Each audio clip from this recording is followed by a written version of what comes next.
Assalamualaikum warahmatullahi taala wabarakatuh. Perkenalkan nama saya Otang Sugianto. Di sini saya akan mengulas kembali tentang apa itu hipotermia. Nah, di sini yang dimaksud hipotermia itu adalah di mana ada orang yang eh, dari suhu tertinggi pindah ke suhu terendah.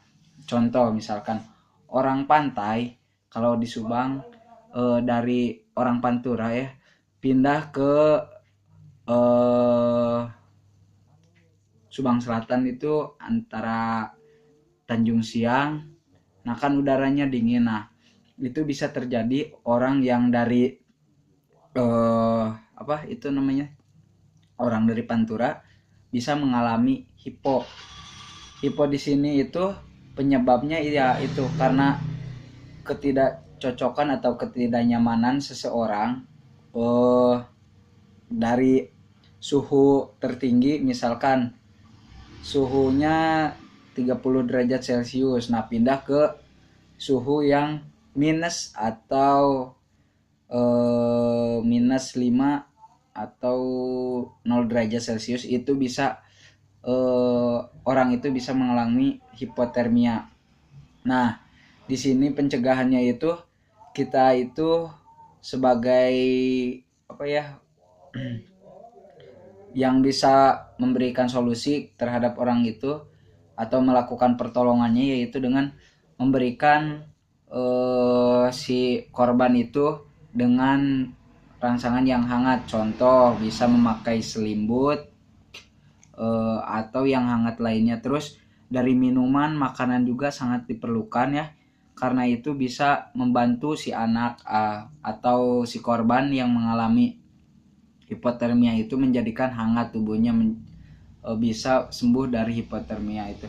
Namun hipotermia itu bisa disebutkan dengan ada yang rendah, sedang, dan tinggi. Nah, yang rendah itu bisa diobati dengan cara minuman hangat, makanan hangat, minuman hangat, dan lain sebagainya.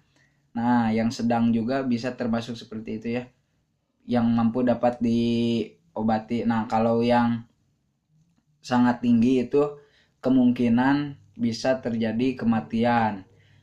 Pencegahannya itu, nah ada makanan juga sih yang dilarang. Nah, termasuk alkohol kan bisa menghangatkan, namun itu ada efek sampingnya terhadap korban. Nah, jangan melakukan itu. Jangan memberikan yang beralkohol ya, karena itu efek sampingnya sangat sangat berpengaruh kepada korban tersebut. Nah, jika itu terjadi, maka yang akan ditimbulkan itu sangat fatal ya bagi si anak atau si korban tersebut. Nah, apabila terjadi seperti itu, lebih baik sarankan ke dokter saja yang lebih ahli ya. Kalau sudah melewati batas kemampuannya, itu terjadi karena ketidaksanggupan si seorang korban itu ya, ketidaksanggupannya menahan suhu tubuh, seperti heat stroke. Nah, kan heat stroke itu kemampuan seseorang dalam panas atau rasa terbakar dalam tubuhnya. Biasanya tuh kalau ketika olahraga nih, yang tidak terbiasa suka mengalami panas sekali sampai-sampai ia apa ter terbakar kulitnya.